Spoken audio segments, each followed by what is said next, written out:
जय श्री राधे सभी को। कैसे हैं सभी? आई होप सभी अपने अपने घर पे कुशल मंगल से होंगे। ठाकुर जी की कृपा सभी पे बनी होगी। पहले तो कथा शुरू करने से पहले उन सभी का धन्यवाद जिन्होंने भगवान के द्वारे पर आने वालों के लिए ये ड्रेस कोड अनाउंस किया है। बहुत अच्छा लगा ये सुनकर कि हमारी संस्कृति जाग रही है कि भगवान के द्वारे पे कैसा आना चाहिए। चाहे देवियां हैं या भाई हैं, सभी के लिए ड्रेस कोड अनाउंस किया गया है। और जिन्होंने भी ये ड्रेस कोड अनाउंस किया है उनके लिए एक रिक्वेस्ट और है कि वो मंदिर में आने वाले जेंट्स हो या लेडीज़ हो वो सर ढक कर आएँ। जैसे आपने गुरुद्वारा में देखा होगा, पीर में देखा होगा, जहाँ भी लोग जाते हैं वह सर ढक कर जाते हैं। लेकिन हिंदू परंपरा में है कि लोग सर ढक कर नहीं जाते। इसलिए प्लीज़ आप से निवेदन है कि ये भी अनाउंसमेंट किया जाए कि जैसे गुरुद्वारा में जाते हैं वहाँ भाई जी खड़े होते हैं और वो टोकते रहते हैं कि अब सर ढक लीजिए, भाई है या बहन है, बच्चा या बूढ़ा है। वैसे ही हमारे हिंदू संस्कृति में भी ऐसा होना चाहिए कि मंदिर में जाते हैं लोग तो वहाँ पे भी कोई ना कोई टोकने वाला हो, भाई हो या बहन हो, वो सर ढककर माथा टेके, या बच्चा हो या बूढ़ा हो, कोई भी हो, हमेशा सर ढककर माथा टेकना चाहिए। क्योंकि भगवान हमारे बड़े हैं। क्योंकि पुराने रिवाजों में था कि बड़े बुजुर्ग के सामने जब कोई भी जाता था तो सर ढककर जाते थे, क्योंकि वो हमारे पूजनीय होते थे। इसलिए भगवान तो सृष्टि के रचयिता है, उन्होंने सृष्टि की रचना की है, हमें भी बनाया है, इसलिए वो हमारे बड़े हुए। इसलिए रिक्वेस्ट है कि भगवान के सामने जब भी जाएं सर ढककर माथा टेकें। आइए अब हम कथा की ओर बढ़ते हैं। जय श्री राधे सभी को एक बार फिर से। मैं हूं आपकी बाई जी दीदी और आज हम कथा शुरू करेंगे परीक्षित जी महाराज। पहले तो परीक्षित जी कौन थे? परीक्षित जी पांडवों के पुत्र थे, उत्तरा और अभिमन्यु के पुत्र। जब अश्वत्थामा ने पांचों पांडवों के पुत्र मार डाले थे तब उत्तरा गर्भवती थी। तो अश्वत्थामा जी ने शस्त्र छोड़ा उत्तरा के गर्भ पर और भगवान कृष्ण ने परीक्षित जी की वहाँ गर्भ में आकर रक्षा की थी। इसलिए परीक्षित जी को भगवान का छोटा भाई माना जाता है। तो परीक्षित जी अब समझ में आ गया कौन थे? अभिमन्यु और उत्तरा जी के पुत्र थे और पांडवों के पौत्र थे। जब कलयुग आने वाला था तो पांडव अपना पूरा कार्य करके धाम को जाने लगे। तब परीक्षित जी को कह के गए थे कि परीक्षित, तुम कलयुग को प्रवेश नहीं करने दोगे, तुम धर्म की रक्षा के लिए आए हो, इसलिए तुम पृथ्वी और धर्म की रक्षा करोगे।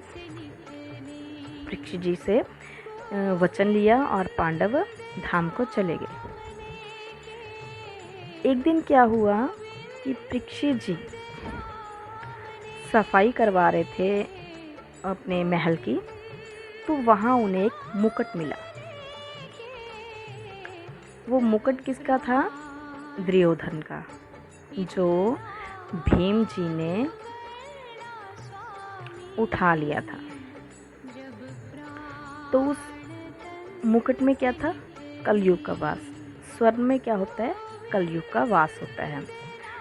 तो परीक्षित जी ने वो मुकुट जैसे ही सर पर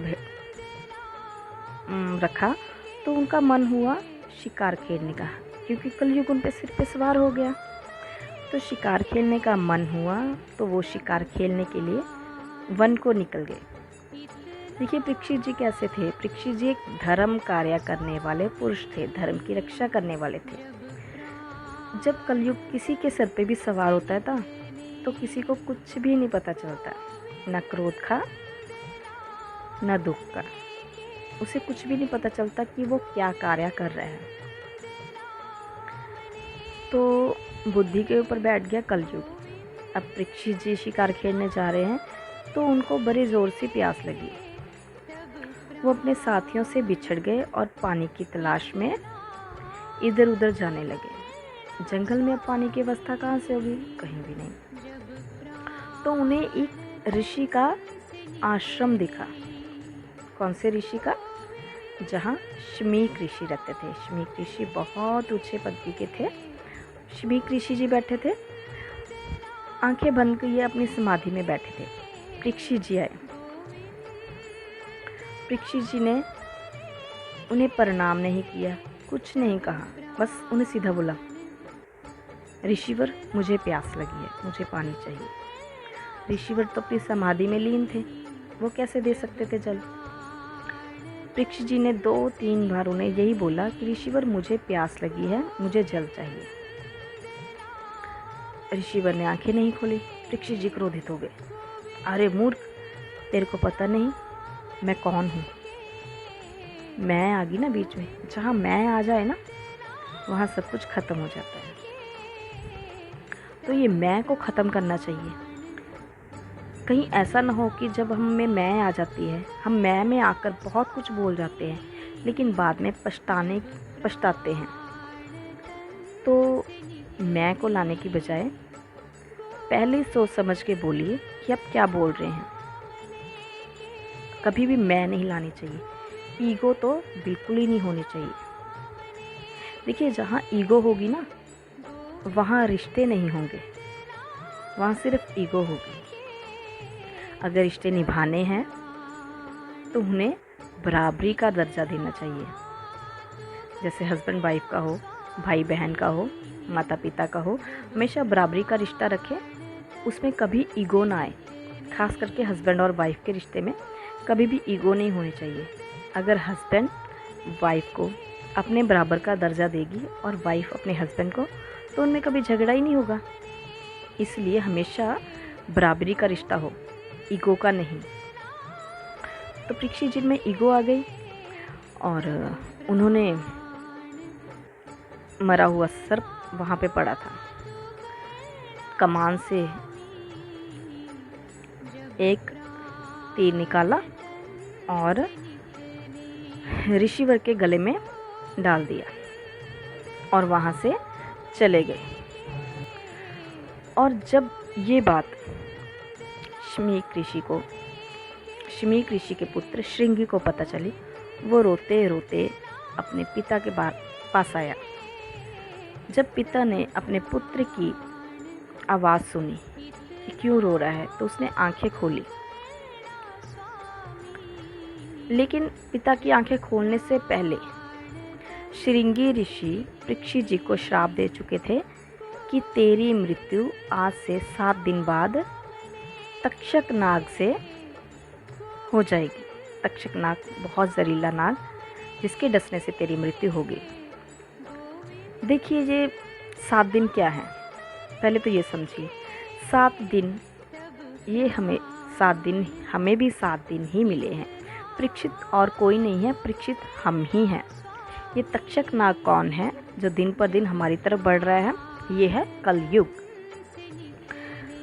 हमें ये जीवन पता नहीं कैसे मिला है, किन कर्मों के कारण मिला है। तो इसलिए इस जीवन को इसी जन्म में सुधारिए, अगले जन्म की प्रतीक्षा मत कीजिए। क्योंकि आपको क्या पता आपको अगला जन्म इंसान का मिलेगा या किसी जानवर का। देखिए, जानवरों में तो ऐसी बुद्धि नहीं होती ना कि वो किसी का कल्याण कर सके या खुद का कल्याण कर सके या लोगों की हेल्प कर सके। ये बुद्धि सिर्फ इंसान में ही है। इसीलिए 7 दिन ही है हमारे पास मरने के लिए, क्योंकि इन 7 दिनों में ही हम जन्मे हैं। इन 7 दिनों में ही हमारी मृत्यु हो जाएगी। इसीलिए इन 7 दिनों की कदर कीजिए। वक्त की कदर करोगे तो वक्त आपकी कदर करेगा, वरना अगर वक्त हाथ से निकल गया तो हाथ मलते रह जाओगे। देखिए, अभी आप लोग, कई लोग कहते हैं कि पूजा पाठ नहीं करते, बोलते हैं बुढ़ापे में जाकर करेंगे। आपको क्या पता बुढ़ापा आएगा या नहीं आएगा, किसी की गारंटी थोड़ी ना है। अब मुझे ही देख लीजिए, अभी मैं आपसे बात कर रही हूँ, क्या पता कल मैं आपको वीडियो भेज पाऊँगी या नहीं, या कल आपको यही मैसेज आ जाए कि दीदी जी का देहांत हो गया। है ना। तो मृत्यु का कुछ भी नहीं पता, कब कैसे किसको आ जाए। इसीलिए ये कलयुग, ये तक्षक नाग है, ये कलयुग है। इससे बचने के लिए आप भगवान का सहारा लीजिए, जितना हो सके धर्म कर्म का कार्य करिए, और भागवत कथाएं ज़रूर सुना कीजिए। जिसकी आपको कथा अच्छी लगती है उसकी कथा सुना कीजिए, जिससे आपका उद्धार हो सके। आप किसी को अच्छा नहीं कह सकते, कम से कम किसी को बुरा भी मत बोला कीजिए। क्यों आपने किसी के पाप सर पर लेने हैं? हम तो पहले ही इतने ज़्यादा पापी हैं, तो औरों के पाप लेकर क्या करोगे, कहाँ ढोएंगे हम। इसीलिए जितना हो सके भगवान में लीन रहा कीजिए। फ्री बैठे हो मोबाइल चलाने की बजाय भगवान का नाम लिया कीजिए। कुछ ना हो हरे कृष्णा का मंत्र जाप किया कीजिए। इससे ये भी ना करना हो तो अपने गुरु का नाम लिया कीजिए, राधे राधे का नाम लिया कीजिए। ये भी ना हो हनुमान चालीसा पढ़ लिया कीजिए। तो कुछ ना कुछ मुंह में भगवान का नाम राम राम राम राम करते रहा करो। देखिए 2 बार राम राम कहने से 108 माला हो जाती है, ये सबको पता है। तो कुछ ना कुछ तो मुंह में भगवान का नाम लेते रहा करिए। तो परीक्षित जी को श्राप मिला। तब जब संत जी ने आंखें खोली तो अपने पुत्र से पूछा, तो पुत्र ने बताया कि परीक्षित जी आए, उन्होंने आपके गले में ऐसे सर्प डाल दिया, तो मैंने उनको ऐसे श्राप दे दिया। तो संत जी ने कहा, पुत्र जी तुमने बहुत गलत किया, अब कलयुग का आरंभ हो चुका है। परीक्षित जी तो इतने बड़े धर्म कार्य करने वाले इंसान हैं, लेकिन उनको तुमने श्राप दे दिया। अब उनका उद्धार करवाना भी मेरी जिम्मेवारी है। तो उन्होंने अपने किसी शिष्य के हाथ परीक्षित जी को संदेश भेजा कि मेरे पुत्र ने ऐसे ऐसे करके तुम्हें श्राप दे दिया है, अब तुम ये अपना घर भर छोड़कर भगवान में लीन हो जाओ, क्योंकि तुम्हारी मृत्यु आज से 7 दिन बाद नाग तक्षक के डसने से होगी। तो परीक्षित जी सब कुछ छोड़ छाड़ के अपने यमुना जी के तट पर बैठ गए जाकर, वहाँ भगवान में लीन रहने लगे। और वहाँ बड़े बड़े संत उनका उद्धार करवाने के लिए उनको अलग अलग कथा सुनाते हैं।